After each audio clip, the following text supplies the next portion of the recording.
अस्सलाम वालेकुम। मेरा नाम है मोहम्मद हसन नवाज़ और आज की हम अपनी इस ईबे की वीडियो में ईबे पे जो हमारे अमेज़ॉन के थ्रू ऑर्डर्स आते हैं उनको कैसे प्रोसेस करना है, उनको मैनेज कैसे करना है, इस सब के बारे में देखेंगे। ईबे की ऑर्डर शीट कैसे बनानी चाहिए, ईबे की ऑर्डर शीट कैसे निकलती है और उनको कैसे ईज़िली मैनेज किया जाता है। बहुत सिंपल सी हमने एक शीट बनाई हुई है, ये देखें। अगर मैं आप लोगों को शीट दिखाऊं जिसमें सारा डाटा आ जाता है, ईबे की fees, PayPal, paper transaction, eBay order date, Amazon buyer account, Amazon order date, Amazon order ID, buyer का यूज़र नेम है, सारा डाटा है। तो ये अभी हम देखेंगे कि हमें क्या करना है और कैसे कैसे करना होता है। अच्छा जी, सबसे पहले हम आएंगे ईबे.co. मतलब कि ये यूके का अकाउंट है तो ओबियसली यहाँ पे आएंगे। आप यहाँ पे आके माई ईबे फाइल एक्सचेंज यहाँ से भी सर्च कर सकते हैं, ठीक है। और ये देखें फाइल एक्सचेंज, वरना अगर आपके पास स्टोर सब्सक्रिप्शन हो तो ये यहाँ से भी ले आएगा फाइल एक्सचेंज पे, सही है। यहाँ पे आके आपने सिंपल लॉगिन किया,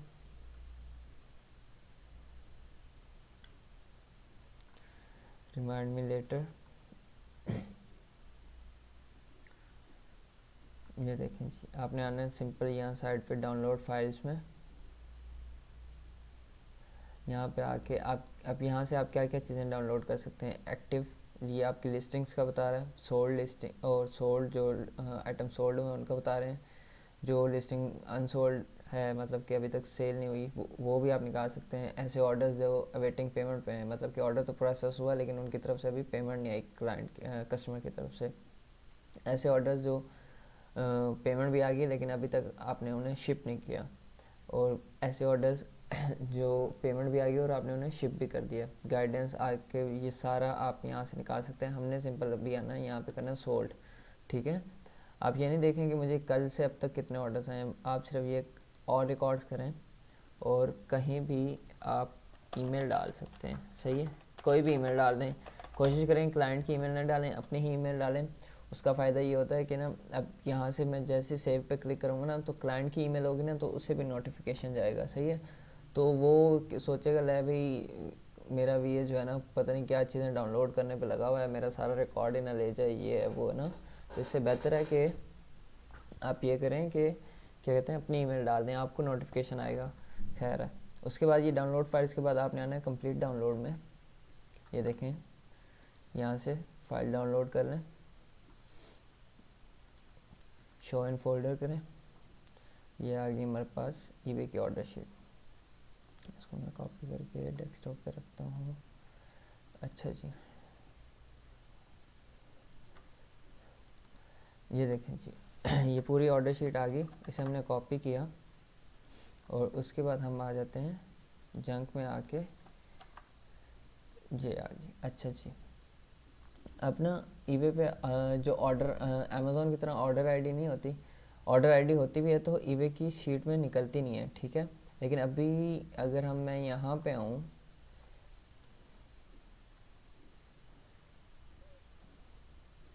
ये एक तरीका था ऑर्डर शीट निकालने का। दूसरा, अब जो मतलब कि जो हम लोग यूज़ करते आ रहे थे, लेकिन अब आप यहाँ से भी डायरेक्ट डाउनलोड रिपोर्ट निकाल सकते हैं। ये देखें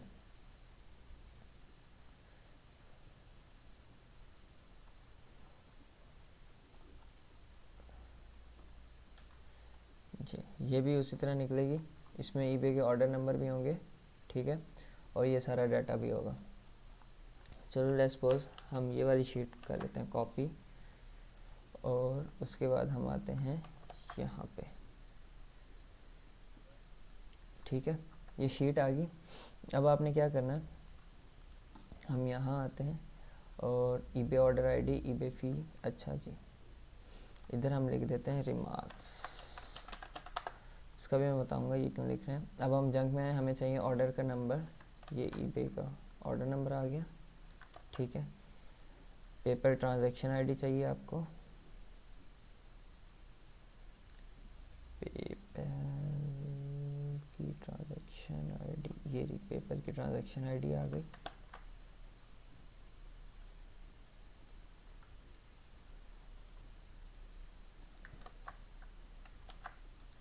ठीक है। ईबे की ऑर्डर डेट, ईबे पे आपको ऑर्डर किस डेट को आया, वो देख लेते हैं हम। यहाँ होगा, ये देखो, पोस्ट पेड ऑन डेट, जिस डेट को उसने पे किया ना वो आपकी एग्जैक्टली डेट होगी। अच्छा, अब यहाँ पे सिर्फ मसला ये आता है कि ये देखें, ये फ्लिप होती है, ठीक है। तो मैं इसलिए इस शीट को ज़्यादा यहाँ से रिकमेंड नहीं करता, क्योंकि ये आपको जो सबसे लेटेस्ट ऑर्डर आएगा ना वो इसने टॉप पे दिखाना है, ठीक है। तो हम इसको यूँ कर सकते हैं कि मैं ये जो है इसको व्यू और डिलीट करता हूँ रो को, इस रो को भी डिलीट कर देते हैं, सही है। और ये, और इसके बाद हम आते हैं यहाँ फिल्टर लगाते हैं, और उसके बाद हम ये करते हैं कि इसको हम कर देते हैं C2A,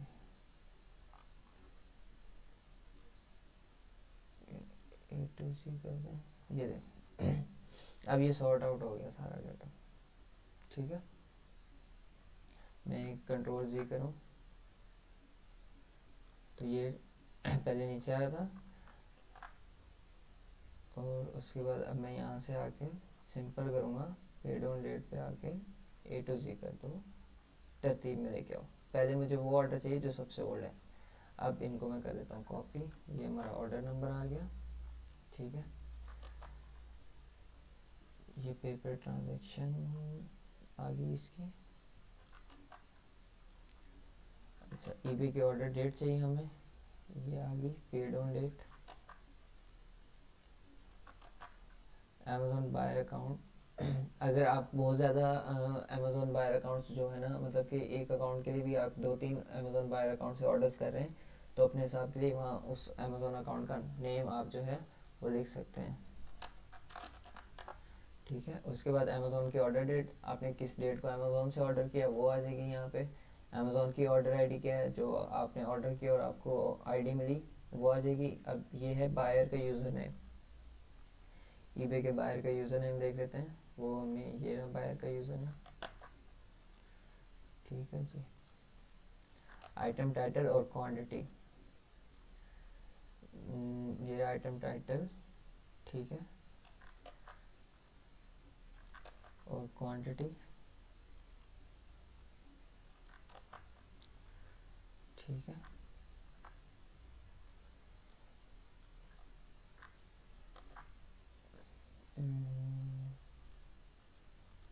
क्वांटिटी यहाँ कर देते हैं, सही है। उसके बाद आ जाए जी, अगर आपने कोई अब ये जो चीज़ है वेरिएशन, अगर आपने कोई एक ऐसा आइटम लगाया है जिसमें बहुत सारी वेरिएशंस हैं तो वो आप यहाँ पे ऐड कर सकते हैं, ठीक है। कस्टम लेबल, जब हमने लिस्टिंग की थी तो हमने इनका कस्टम लेबल में हमने क्या किया था, हमने इनका एसिन डाला हुआ था। और एसिन क्या है जी, कस्टम लेबल कहाँ पर है जी, कस्टम लेबल, अच्छा यहाँ इस शीट में इसने कस्टम लेबल नहीं दिया हुआ है, लेकिन इस शीट में इसने हमें कस्टम लेबल भी दिए होंगे, जो पुराने मेथड्स, जो फाइल एक्सचेंज वाला मेथड्स है उसमें इसने दिए होंगे हमें। कहाँ है कस्टम लेबल, अच्छा बल्कि इसका कस्टम लेबल नहीं डला हुआ। अब हम लोग बेसिकली क्या करते हैं, इसका मैं देखूँ कि हमने कस्टम लेबल डाला भी होगा या नहीं। अच्छा, इसका कस्टम लेबल नहीं डाला हुआ हमने, सही है। अगर कस्टम लेबल डाला होता तो ये देखें, ये हमारे पास वहीं शीट में आ जाता और हम उसे यहाँ पे डाल देते अपने यूज़ के लिए कि कल को मुझे टेंशन नहीं हो, ठीक है। ये बारह इसका मैंने सेव किया हुआ है, आप यहाँ से आके अब इधर मैं डाल दूँगा AMC, ये इसका जी कस्टम लेबल है, ठीक है। और यहाँ से ठीक हो गया। अच्छा, अब सेम आप यहाँ पे ये लिंक आगे सबके लिंक डाल दें, ठीक है। उसके बाद बाइंग प्राइस कितनी है, आपने सेल किस प्राइस में किया, अब आप आएंगे यहाँ और ये आपकी टोटल प्राइस जो होगी इस प्राइस में आप सेल करेंगे। यूएस में टैक्स कलेक्शन भी आ जाती है, ठीक है, तो वहाँ पे आप ये चीज़ रिमूव कर देंगे। आपने वो प्राइस हमेशा पिक करनी है जिस प्राइस पे आपने लिस्ट किया हुआ था, सही है। इसमें पाउंड साइन हटा दो।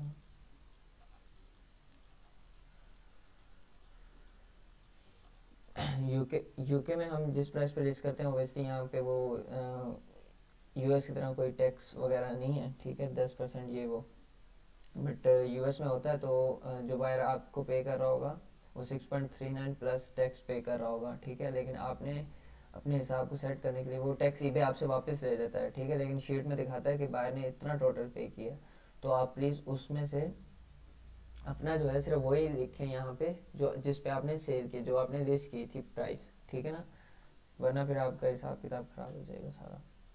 अच्छा जी, ये डाल देगा।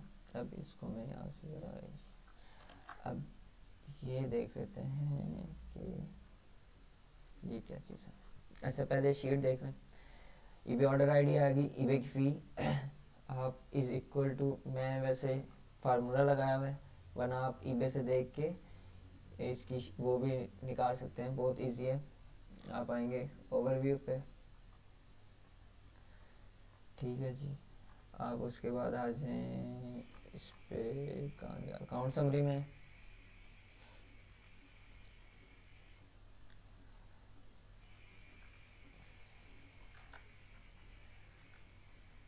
फीस में आ जाएं।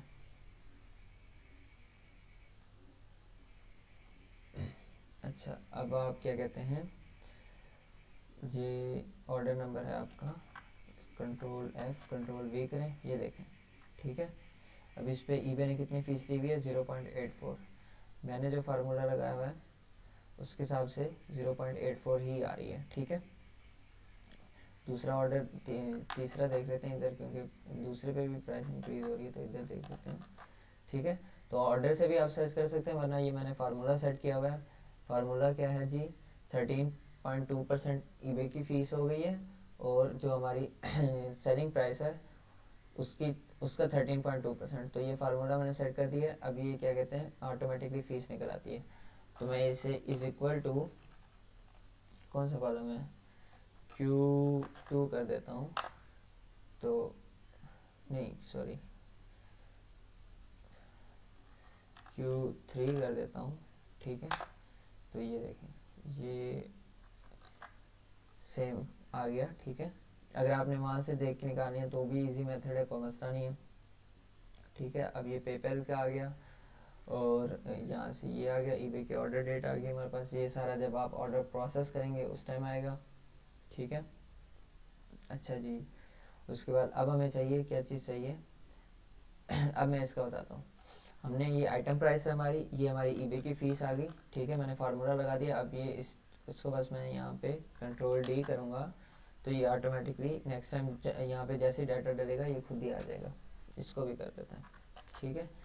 अच्छा, ईबे की फ़ीस आ गई। इसी तरह पेपैल की फ़ीस का भी फार्मूला लगाया हुआ मैंने, ठीक है। और ये जो प्राइस है ये पेपैल कट कर रहा था, और मैंने उसके हिसाब से क्या कहते हैं इसको कैलकुलेट करके ये प्राइस फाइनल मुझे मेरे इस पेपैल पे अभी इतना चार्ज हो रहा है, लेकिन इतना ज़्यादा होना नहीं चाहिए, ये मैं अभी देखूँगा इसको।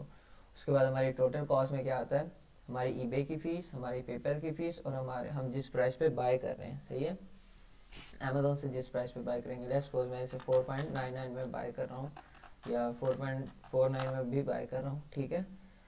वैसे तो ये आइटम है 3.99 में। अच्छा, ये 3.9 में बाय किया। अब ये देखें टोटल कॉस्ट क्या हो गई, 3.99 plus eBay fees plus PayPal fees. अब ये मेरी होगी टोटल कॉस्ट, और मैंने इतने में सेल किया है, तो ये जो है P3 माइनस S3। P3 हमारे पास क्या है, हमारी सेलिंग प्राइस, और S3 हमारे पास क्या है, हमारी टोटल प्राइस। तो ये हमारे क्या कहते हैं हमारा टोटल प्रॉफिट लॉस जो हो रहा है वो सारा कुछ आ गया, सही है। अच्छा, शिप टाइप, अब हम आते हैं शिप टाइप में। शिप टाइप में हमारे पास है जी, कहाँ गया ये,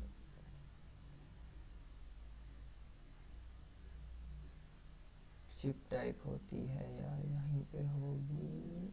कि आपने कौन सी, मतलब कि शिपिंग प्लान कौन सा दिया हुआ है, ये देखें डिलीवरी सर्विस कौन सी दी हुई है आपने। इसको मैं ये कर देता हूँ, तो जी ये हमारी आ गई शिप टाइप, सही है। उसके बाद नेम, उसका नेम लेना है हमने,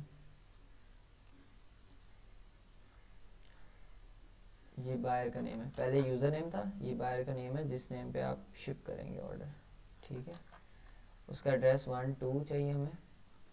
और ये मैं आपको बताता हूँ, ये मैंने बायर की डिटेल्स ऐसे क्यों रखी हैं। ये बायर का एड्रेस 1 और ये बायर का एड्रेस 2 आ गया, मैं इन दोनों को इकट्ठा कॉपी कर लेता हूँ। उसके बाद हमारे पास अपनी शीट में क्या है, सिटी है और स्टेट है और पोस्टल कोड है। सेम है यहाँ पे भी, सिटी, स्टेट और पोस्टल कोड, मैं सारा ही कॉपी कर लेता हूँ और यहाँ पे आके ये कर देता हूँ, सही है। उसके बाद हमारे पास है उसका फ़ोन नंबर चाहिए हमें। फ़ोन नंबर कहाँ है, फ़ोन नंबर, ये रहा फ़ोन नंबर। ये इसलिए आ रहा है कि ये इज इक्वल टू साइन लगा हुआ है, और इसको भी ठीक है, इसको भी लगा दूँ।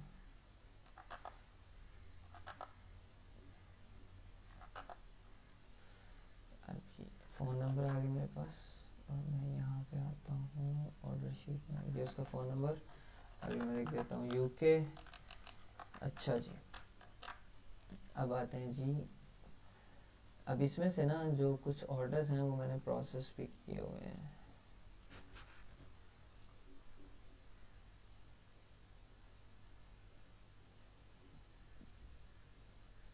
इस शीट मैंने आज नहीं है वरना ऑर्डर्स प्रोसेस कर दिए। ये देखें, ये मेरा ऑर्डर नंबर है, सही है।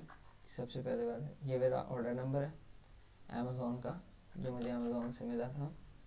मैं यहाँ आता हूँ, सिंपल क्या करूँगा, अमेज़ोन ऑर्डर आईडी और भी जहाँ से भी बाई किया था वो नाम डाल दूँगा, और इसको मैं वाइट कर दूँ। अच्छा, उसके बाद और डेट अभी मुझे पता नहीं है, तो मैं बाद में बल्कि उसी दिन ही कर दिया था, तो इसको मैं कर देता हूँ 01012021, सही है। उसके बाद हमें क्या करना है, ये मुझे मिला था 4.49 में, सही है। अच्छा जी, उसके बाद अब ये मेरा ये देखें, मैंने लिंक खोला, ठीक है। लिंक से मैंने जिस प्राइस में से बाय किया उसका ये वो डाल दी यहाँ पे, और उसके बाद इसको मैंने यहाँ पे मैंने डालना है इसका ट्रैकिंग लिंक। अब ट्रैकिंग लिंक कैसे होता है, amazon.co.uk पे जाता हूँ और मैं ये ऑर्डर ओपन करता हूँ बल्कि,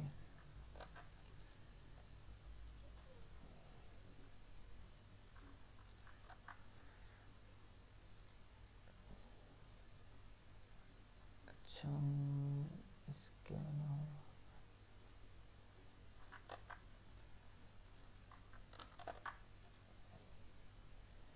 अच्छा जी लेट्स, अब मुझे क्या करना है, मुझे ये चीज़ चाहिए, ट्रैकिंग लिंक चाहिए, ठीक है, ताकि मैं बार बार जाके ऑर्डर ना सर्च करूँ, मैं डायरेक्ट निकाल ट्रैकिंग लिंक ओपन करूँगा तो मेरे पास ये ट्रैक पैकेज देखें, इससे क्या होगा, ये देखें मुझे ट्रैकिंग आईडी सब कुछ मिल जाएगी। अच्छा, ये आ गई, अब आपने डालनी है ट्रैकिंग आईडी। ट्रैकिंग आईडी मेरे पास ऑलरेडी आई हुई है, और ये देखें अब ये है अमेज़ोन की ट्रैकिंग आईडी, ये मैं नहीं डाल सकता, हम यूज़ करते हैं ब्लू केयर को।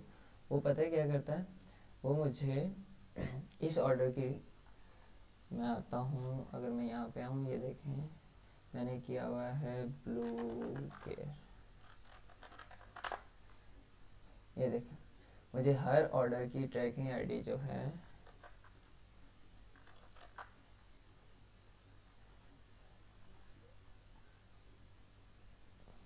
ये आ गया। और मैं अगर इसका ऑर्डर नंबर देखूँ,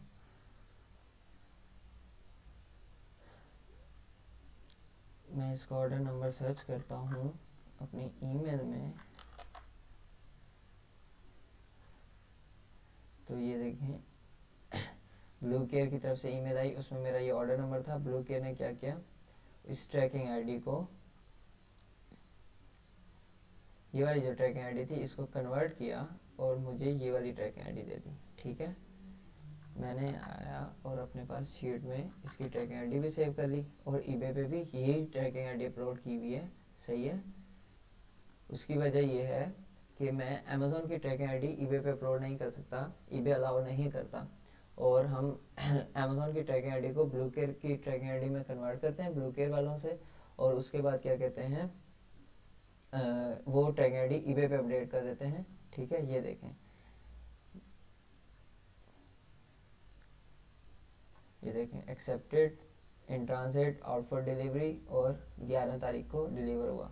ठीक है, ईबे को ये चीज़ अगर आप लोग ये ट्रैकिंग आईडीज़ ईबे पे बहुत ज़्यादा ज़रूरी होती हैं। अगर आप लोग ट्रैकिंग आईडीज़ नहीं डालते तो ईबे कभी भी आपको MC011 सस्पेंशन दे देगा। मेरे पास मोस्टली लोग आते हैं जिनके अकाउंट रीइंस्टेट करने वाले होते हैं और उनकी वजह ये होती है कि उन्होंने ट्रैकिंग आईडीज़ नहीं डाली या उनके आइटम्स टाइमली डिलीवर नहीं हुए, कस्टमर ने केसेस ओपन कर दिए और उनकी वजह से उनका अकाउंट सस्पेंड हो गया। हमेशा ये याद रखिएगा, ट्रैकिंग आईडी ईबे पे टॉप प्रायोरिटी है। ट्रैकिंग आईडी डालेंगे आप, ठीक है, तो ही कस्टमर भी सेटिस्फाइड रहेगा, कस्टमर आपको केस ओपन नहीं करेगा। सही है, और ईबे भी आपको कुछ नहीं करेगा क्योंकि उसे पता है ठीक है हाँ ये इसकी ट्रैकिंग आईडी है, इसने टाइमली डिलीवर किया हुआ है, सब कुछ ओके चल रहा है। सही है ना। तो ये ये हो गया कि कल को मुझे क्या है, किसी कस्टमर का मैसेज आता है, मैं इसको एक और चीज़ कर देता हूँ, मेरा ये ऑर्डर कंप्लीट हो गया, मैं इसको ग्रीन कर देता हूँ। इसका फ़ायदा ये है कि कल को मुझे अगर इस कस्टमर का मैसेज आता है तो मैं क्या करूँगा, मुझे ईबे पे जाके अमेज़ोन पे जाके सब कुछ चेक करने की ज़रूरत नहीं है। मैं शीट में आके उसका यूज़र नेम सर्च करूँगा या उसकी ऑर्डर नंबर सर्च करूँगा तो मुझे उसका सारा डाटा मिल जाएगा और पता लग जाएगा कि अच्छा यहाँ इस ऑर्डर के साथ ये हुआ है। मैं यहाँ पे चाहूँ तो मैं शिप भी लिख दूँ कि हाँ ठीक है ये ऑर्डर शिप हो गया था, डिलीवर हो गया था, ये इसकी ट्रैकिंग आईडी थी, ये इसका ऑर्डर नंबर और ये इसका ट्रैकिंग लिंक था। तो अगर कस्टमर कल को क्लेम करता है कि मुझे डिलीवर नहीं हुआ तो आप उसे यहाँ से सारा अपने पास से ही सारा डाटा चेक करके बता सकते हो। और अच्छा, उसके बाद ये चीज़ें हैं, ये जो है ये टोटल है, ठीक है, जितने भी ऑर्डर्स हैं उनका, ये आइटम का टोटल है, फिर ईबे की फ़ीस है, टोटल आपने कितनी पे की हुई है, और पेपर की फ़ीस है, टोटल कॉस्ट कितनी बनती है, टोटल प्रॉफिट और टोटल लॉस कितना हो रहा है आपको। ठीक है, ये सारा टोटल, ये सम हो रहे हैं सारे ये वाले कॉलम। सही है, तो इस तरह से आप लोग अपने ईबे के ऑर्डर शीट बना सकते हैं, अपने ऑर्डर्स जो है मैनेज कर सकते हैं। सारा रिकॉर्ड आपके ऑनलाइन शीट में पड़ा होता है, ऑफलाइन शीट आपको बनाने की ज़रूरत नहीं है। ठीक है, ये बेस्ट तरीका है। और उसके बाद आप एक चीज़ और भी कर सकते हैं कि अपना ऑर्डर नंबर इधर नोट में डाल दें, ये सिर्फ आप लोगों को शो होगा। ठीक है, और अगर आप आपके पास मतलब कि शीट ऑफलाइन है और अभी आपके पास सिर्फ अकाउंट है तो आप यहाँ से देख के भी फ़ौरन से चेक कर सकते हैं अमेज़ोन पे। ठीक है, तो ये कुछ तरीके हैं, ये हम लोग भी यूज़ करते हैं। मेरे सारे अकाउंट्स, जितने भी मैं अकाउंट्स मैनेज करता हूँ, मेरे पास इस टाइम 25 से 30 अकाउंट्स हैं, सबका डाटा इसी तरह शीट्स में मैनेज होता है। हर अकाउंट की अपनी अपनी शीट बनी हुई है, हर मंथ की अलग अलग शीट बनती है ताकि मंथ एंड पे उसका हिसाब वहीं पे ख़त्म हो जाए और हम नेक्स्ट मंथ की न्यू शीट बना के उसको कैलकुलेट करें। सही है ना। तो इससे रिलेटेड अगर आप लोगों ने कुछ पूछना हो तो प्लीज़ मुझे बताइएगा, मैं आप लोगों को कैसे हेल्प कर सकता हूँ। ठीक है, इससे रिलेटेड आप लोगों को ये शीट भी मुझसे चाहिए होगी तो टेम्पलेट मैं आपको दे दूँगा, कोई मसला भी नहीं। ठीक है, बहुत शुक्रिया, अल्लाह हाफिज़।